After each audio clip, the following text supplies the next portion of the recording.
There are different concepts in restoration. You know, the idea of restoration is that we are going to restore the bay back to some previous point, right? And usually that previous point is a bias of the person. I remember what it was like when I was a child, and I want to bring it back to what it was like when I was a child. And the problem is that fundamentally the system has been altered, and we may never be able to get back to what it was 50 years ago. But the point is to sit back and to try to say, what are the ecosystem services that we want to have in the system, and how might we accomplish that?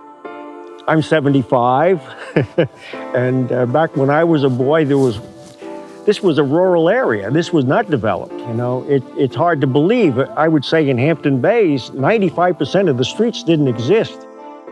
On the research end of things, the main thing we're trying to assess is what will it take to bring back the vitality of that estuary, and specifically focused on what will it take to bring back shellfish populations to robust densities, and to bring back eelgrass meadows to, again, high densities that will support robust fisheries. There were very few jobs, so you know what you did when you needed a few dollars, you went out and caught a few clams. You know, that's what you did, you know.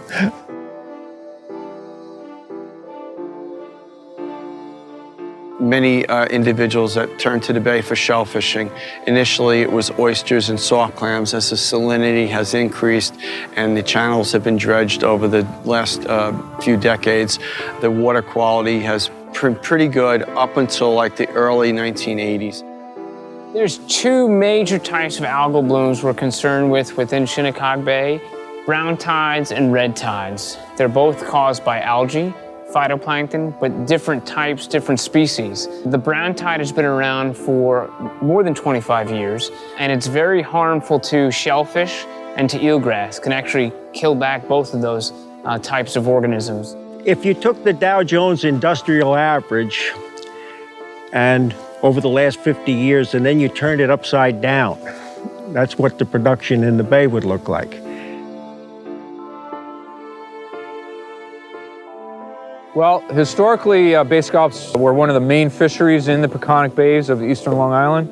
The fishery that once yielded about 300,000 pounds of scallop meats per year plummeted down to almost, well, the worst year was 56 pounds, actually. The bay scallop basically decimated the scallop fisheries, put a lot of the baymen out of work, and many people left the water completely and have not returned. The project for bay scallops was that their natural population densities had gotten so low that the fertilization success of these were so small that it wasn't producing enough to even maintain the population. So over time, the population just continued to decline and was to a level where it was never going to improve unless something was done. Well, the major biological difference between scallops and oysters and clams is bay scallops have a very short life history. So basically, they after 1 year old, they spawn, and then they usually die before they reach 2 years of age. So what this creates is a situation where the adults can essentially be harvested essentially to extinction. In just the 4 years since our restoration project has produced scallops that are now being caught and harvested, the baymen have earned more than $1 million from the scallops that have resulted from the project. So if that's the way you measure success, I mean, that I think tells a lot. And one of the things about the bay scallops, unlike the others, is that the bay scallop has a real kind of internal connection to the people who live on Long Island. Many people grew up, you know, walking out and treading with their toes and finding scallops. And so there's sociological connection to the scallop, which is important for the issue and the concept of restoration.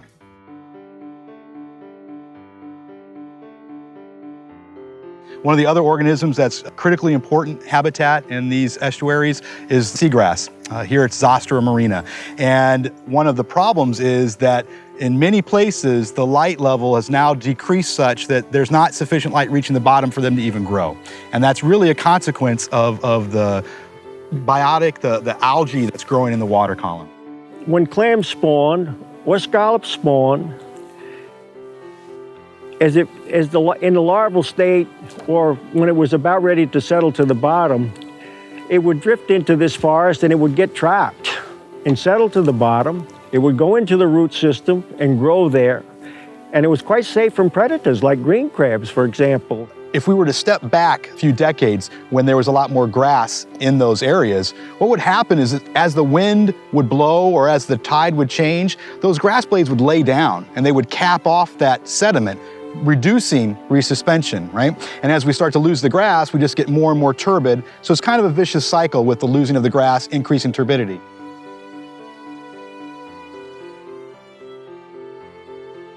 I look at it as, being a commercial fisherman, my income, and when it starts to really hurt in the pocketbook, then I start to realize that things are in dire straits. So we're turning to the science, the colleges, and the professors to give us a determination and to quantify what's going on. So as an elected official, we can put forth rules and regulations and management practices on the upland to resolve some of the issues that are going on in the bay. Most fertilizers you would put on your plants or your lawn is inorganic nitrogen, and that's kind of the basic form that plants can take up. When other plants die and decay, that releases organic nitrogen. What happens is as that nitrogen gets into the water, the first thing that's going to be able to use it are going to be the phytoplankton. Because of their small size, they are the ones that are going to access it and absorb it the quickest, which then leads to their growth. How much nitrogen is coming from cesspools and septic tanks, fertilizer, and the atmosphere? It's got to be more than that.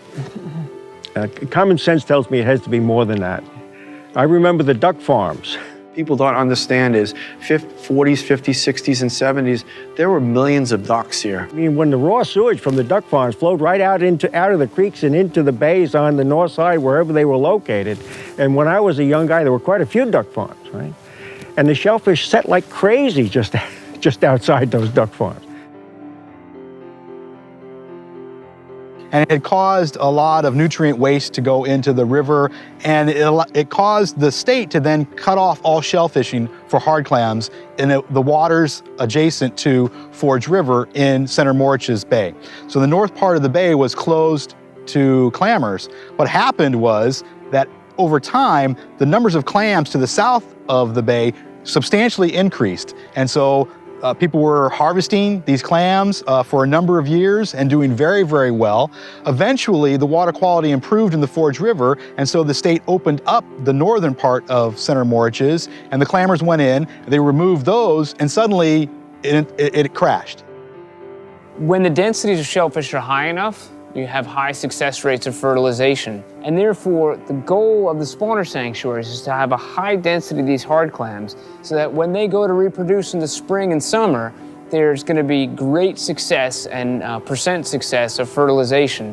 And so the town trustees have in their mind, this is a scenario that worked for Center Moriches when there were places that were closed to harvesting because of the leakage of the larvae to other areas that were then open to harvest. Places that I used to fish as a kid, you can no longer access the shoreline because it's all been bulkheaded. The canals that we used to go swimming in are simply unswimmable today. The fish that we used to fish for, like winter flounder and blowfish, are largely gone from the bay, and the hard clams that we used to harvest are largely gone.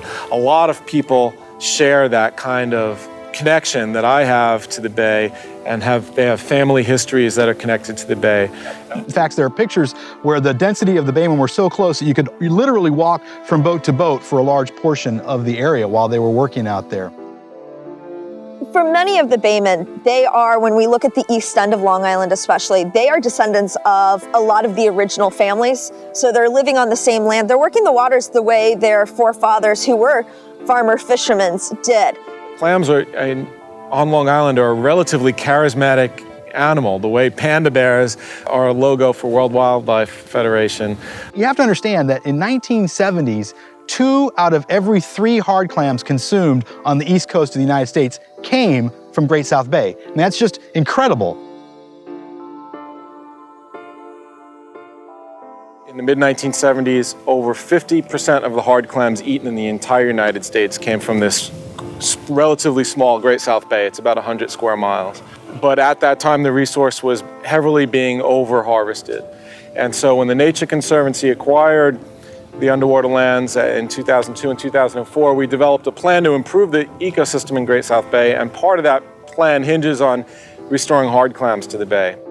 Historically, in Great South Bay, there were sufficient densities of hard clams that the entire volume of Great South Bay was processed through the gut of a hard clam every 3 days. If that estuary is controlled biotic filtration, it's because the whole body is processed within 4 days, maybe a week. And right now, currently, turnover time is about 110 days in Great South Bay. There really is a nitrogen smoking gun to the brown tides and the red tides that we're having, not only in Great South Bay, but in Western Shinnecock Bay and in Northport Harbor and in Peconic Bay. Because the pollution enters our groundwater from land, 2.8 million people on Long Island rely on that same groundwater to drink. It's our only source of drinking water. And so there's a lot of public interest, not only in protecting our bays and harbors, which are the lifeblood of the economy in Nassau and Suffolk County, but also our only supply of drinking water. So in Great South Bay, we're doing stock enhancement because the bay is considered recruitment limited. There's not enough adults in the bay, and we're focused on water quality issues, and we're focused on harvest management, because those are the main pillars of what we need to do in Great South Bay. Well, because of this crash, it has remained from the 1980s, to now, where it is not even 1% of the population of what it was during those days. Which one gets the priority? Are we going to put environment as the #1 cause, or do we recognize that, the role that humans have? What niche do they fill in the environment? Because ultimately, if you look at a bayman, you could argue the predator prey, the clams being the prey. Should we be protecting the prey? Should we be protecting the predator? You could argue both of them are endangered species.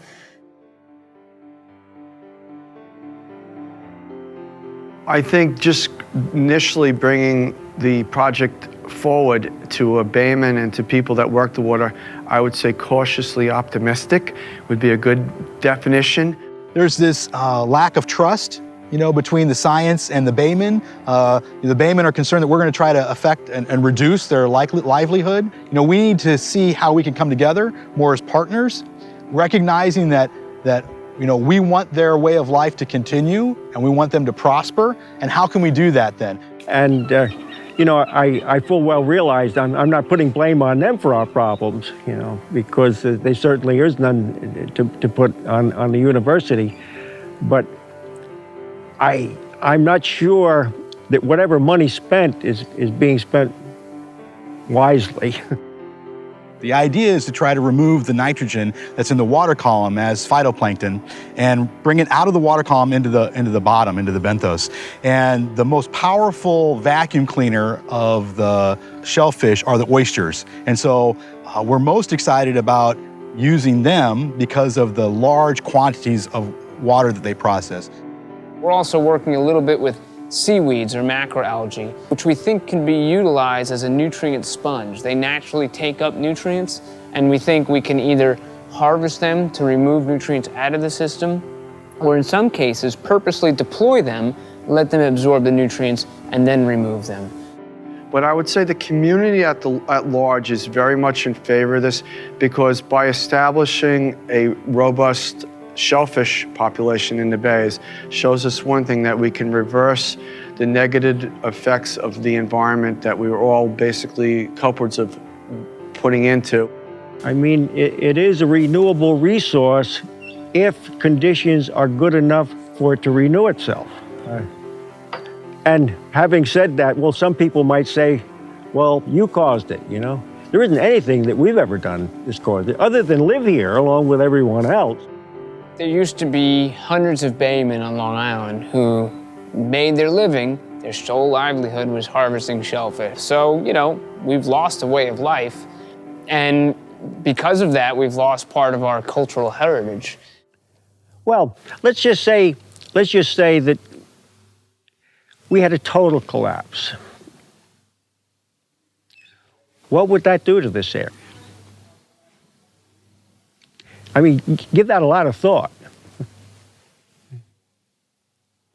Why do a lot of people live here? Why'd they come here? Some came just to look at the water, but a whole lot of people came to enjoy what's in it. Our economic engine, the tourism, the recreational fishing, clamming that goes on here, selling of houses and real estate, it's all leaked in. If the bays go down the tube, I think everything else is just going to follow suit. These shellfish are often known as keystone species, and that is, if you have a dense population of shellfish that are filter feeding, they really can hold the whole ecosystem together and keep it stable. So really that is the goal, to get those population numbers high enough so that they're controlling algal blooms, improving the amount of light that penetrates to the bottom of the bay. And if you can do those things, a lot of things will follow. The eelgrass will come back, the fish populations will come back, other shellfish may come back as well. You know, restoration projects are not projects that are funded through scientific grants. But what we're talking about here is something that really is funded through user groups. We need to have a long-term perspective. This isn't going to be something that's accomplished in 3 years. This is something that is going to be improving incrementally over a period of years. Since this is where I live, you know, I have a lot of vested interest in seeing the success of this restoration project. We actually have now received about $3 million for this project. So without that financial investment, you know, we couldn't have done some of the things we've been doing in this project. For example, our main way of deploying scallops is in nets, lantern nets. And that system, I mean, the nets alone cost $300,000. We really won't know until about the second week of the scallop season how bad the algae did affect the harvest this year. The potential for it to be wiped out is just, it's another tragedy, another sign of that the environment is not willing to cooperate with all these, you know, projects to reestablish it, and there's a problem in the environment. My good friend Pete Wenzel is a full-time bayman, who's one of the guys that started this program. You know, his son is now working full-time on the water. And I had asked him years ago, I said, you know, do you ever think your kids will do this? He goes, no, I don't see that they're going to be able to make a living at this. The baymen are the canary in the coal mine. If you see hundreds of guys out there fishing and clamming, the bays are doing well. If you see 1 or 2 guys, we're in trouble. When I started on the bay, when I was a young man, we had 175 full-time baymen in the town of Southampton, and there was plenty of product for all of them.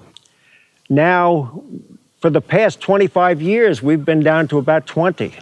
There's no harvesters, but, you know, things just continue to get worse. Under 50 years of age, I would say there's not more than 5 baymen left in the town of Southampton. I think one of the strengths of this restoration project is that the science has dictated what the restoration plan is. And now we have to get others to buy into the project to make it successful. Our ability to succeed is going to mandate that we have the investment of the baymen and the commercial fishermen on board with the project. Otherwise, it's not going to succeed. The one thing that we should have been doing and should be doing now is keeping everything out of the water that common sense tells us doesn't belong in the water wherever possible. There doesn't seem to be any real activity or any real program to do that. The homes that are right on the bay have the biggest impact, but frankly, here on Long Island, we all live in a watershed. You know, whether you live on the North Shore, the South Shore, the East End, whatever you're doing on your lawn and whatever's going into your cesspool septic tank, it's draining into Long Island Sound, Great South Bay, Peconic Estuary, Shinnecock Bay.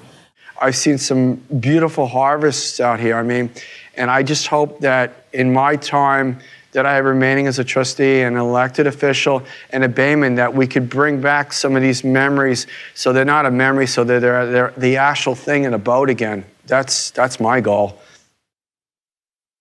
Well, I've been wondering sometime what I'm doing with my life.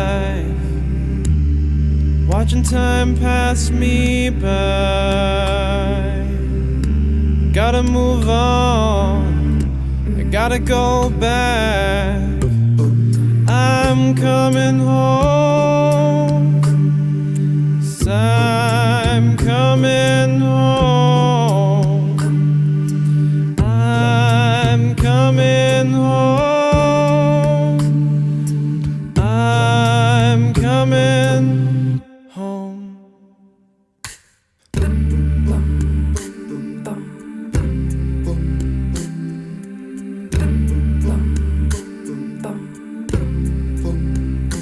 There's a voice in my head,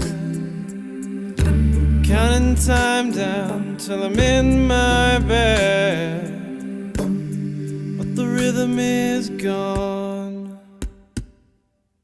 I'm listening hard, everything's wrong.